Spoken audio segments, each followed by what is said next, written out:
The bar for what a modern day frontman in music should be has been set impossibly high by bands of the past. Those who exuded charisma once upon a time in the old days have left some big shoes for all of today's acts to fill, and that isn't always easy. But I was able to scare and scrounge up at least 10 lead vocalists who I think could be, while not the next Freddie Mercury, then maybe the first themselves, if that makes sense. It was hard to rank these as I tried to mix up their presence, ability, charisma, and just how much I like them to make a totally biased list. These are my top 10 favourite modern day vocalists. Honourable mention goes to Lawrence Taylor from While She Sleeps, mostly because while he's great, pretty much all the band does singing too, and also because he's had 3 vocal surgeries but still sounds kinda great despite that, is why he's sort of number 11. And also that same rule does apply to bands like Code Orange, Ice Stone Kills 4 You Strong and so on. Great as they are, I'm looking to stick to just a one vocalist sort of setup here, so that's what we're going to do for this list. Speaking of which, let's move on with it. Number 10, Johannes Eckerstrom from Avatar. Considering how long the Avatar have been around, it's surprising that it took a decade into their career until lead singer Johannes Eckerstrom would don his signature face paint, which he is equally handsome without. But that aside, on stage and in studio, few demonstrate such a sense of fun as Johannes does. I love watching the band's music video to see how much fun the guy has, I love watching their live stuff to see how much fun the guy has, and I love his investment into what he does, fully leaning into something that could have come off as silly,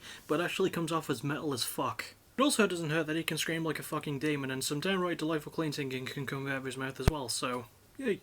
Number 9, Stefan Babcock from Pup. When it comes to the more technical indie style of punk rock, the vocals are usually much more prettied up to fit the tone, but I'm so grateful that Stefan Babcock doesn't do that. Dude puts an almost ungodly amount of passion into a naturally harsh sounding voice with a razor sharp edge to it. He's got such a knack for delivering his lyrics with a blend of sarcasm, tear-jerking honesty, and gut-punching raw believability. He's not bad on the axe, that's for sure, and while he may not technically have the greatest singing range, he continues to improve with each album, and the fact that he sounds so close live as he does when he's not on stage is almost uncanny. Number 8, Ben Barlow from Neck Deep. Going against what I said about Stefan in the previous entry, Ben Barlow is definitely one of the cleanest sounding vocalists in the pop-punk game today. Now, Neck Deep are great, and I don't think that I need to tell you just how great they are, but since their former bassist and backing vocalist left, Ben's had a lot of chance to improve on his own. And improve he has. He's always had this likability to him even since the band started, and he's always had this great connection with the fans. He's also amazing at the promotion side of things, and he has some of the easiest and most accessible vocals to listen to in the genre today, so go ahead and listen to Neck Deep. I'm looking forward to their new album in a couple of weeks. Number 7, Amy Interrupter from The Interrupters. In ska punk and the circles that surround it, a lot of bands in the genre are led by male vocalists with rough sounding voices. Enter Amy Allen, or Amy Interrupter, a female vocalist in a ska punk band with, while not the roughest sounding voice, is one of the most fun to just listen to. She provides a fresh sound on the genre, and yes, the Bavina brothers that compose the rest of the band sound good as well, but Amy is front and centre for good reason. She lets herself go during a live show and gives off this sense of fun, and in a world where most female vocalists are chastised for their manufactured nature, Amy has appeal both as a mainstream star and as an indie darling, which is a really rare balance. Number 6, AJ Channer from Fire from the Gods. Metalcore can be an unforgiving genre in the way that most modern day metal fans often chastise the genre's overuse of clean vocalists. But if every vocalist sounded like AJ Channer, I think that I would see fewer complaints. Although he's not actually the original vocalist of the band, he's definitely the chiseled and angelically voiced face of the group. The dude can scream when he needs to, but I'm glad that he's so fantastic in terms of his clean singing and chooses to focus on that instead. Not only is it unique for the genre, but the guy can absolutely belt it on stage too, showcasing a fantastic vocal range that is rounded off with a well of emotion and panache not really seen in a lot of today's metalcore vocalists. With a voice as big as his potential star power, in my opinion, AJ's definitely one to watch. Number 5, Dylan Slocum from Spanish Love Songs. A part of me feels like this is sort of a moot point, as this is a recent example from a band that most people probably weren't familiar with until February of this year. But yes, Dylan Slocum is pretty fucking good at this whole singing thing, it turns out. Considering how most Midwest emo bands can sound atonal and not deliver to their fullest, Dylan is a breath of fresh air. Not only is his songwriting on point and his guitar work fantastic, but his trembling, raspy style of singing is one of the best fits that this style and genre has ever seen. And yeah, he can kill that live too. For a guy who writes such relatable lyrics, he almost sounds too perfect by what I'm saying about him. Either way, time to listen to Brave Faces Everyone again at some point today.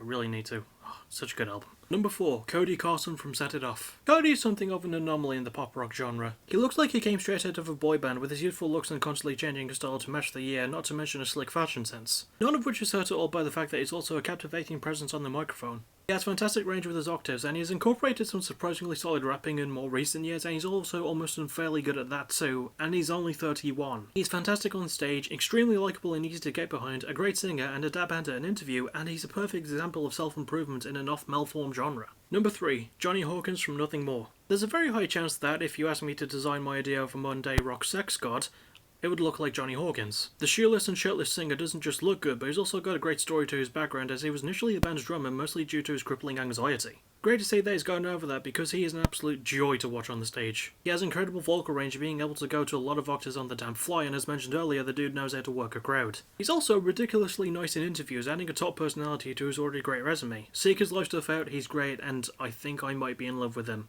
No, I definitely am. I definitely am. Number 2, Eva Corman from Rallo Tomasi. I talked a hell of a lot about this band's DIY style when I covered them for backtracking earlier this year, and one can make the argument that their lead vocalist is a big part of that. It's so strange to think that someone about a foot shorter than me can scream with the guttural force of an earthquake. Eva Corman, née Spence, may be one of the smartest women in metal music, which is what makes her so good as Rallo's frontwoman. Not only is she ambitious, but she's also got the hard work side of things down pat, as the band formed their own label really early into their career and booked a lot of their first shows all on their own. Not bad for a band that started as two siblings singing in a car together, one of those being Eva Spence. She's great. Number 1, Jason Allen Butler from Favor 333, formerly of Let Live. Can we just give this man all of the awards for being one of the best lead vocalists ever, as well as being just a genuinely good person? No? Actually have to explain why he's so good? Alright. So Jason Butler is an ever-expanding vocalist, being able to sing unbelievably high, shriek with the force of a hurricane, and he has an amazing delivery and impact to his rap flows too. He's a well-spoken man running non-profit charities and non-profit style and fashion line, and being a fascinating man in interviews. He's almost demonic on stage, having broken more bones than I'm sure are in the human body, and still going out like a damn champ today. Jason Butler, you're the best, and also, for what it's worth, you're the top of this list, even though I know you're probably not watching this video. It'd be cool if you were though. So that's it. Have you got any lead singers that you think could have qualified for the list? Maybe I could do a sequel to this list at some point, I don't know. I'll see you soon for whatever's next, but before I do sign off, I want to say thank you to everyone who watched my first Twitch stream last night, even though no one did. But, you know, I think the move to Twitch has been pretty successful. I'll probably do another stream at some point next week. Well, obviously it will be, because PPW is going to return, so yeah. I'll most likely see you tomorrow for the Fight the Night review of UFC 251. The main event, though, Kamaru Usman vs Jorge Masvidal. Oh, that's got potential. I'll see you all for that. Now I'm going to sign off. Thank you for watching. You're awesome. Bye-bye.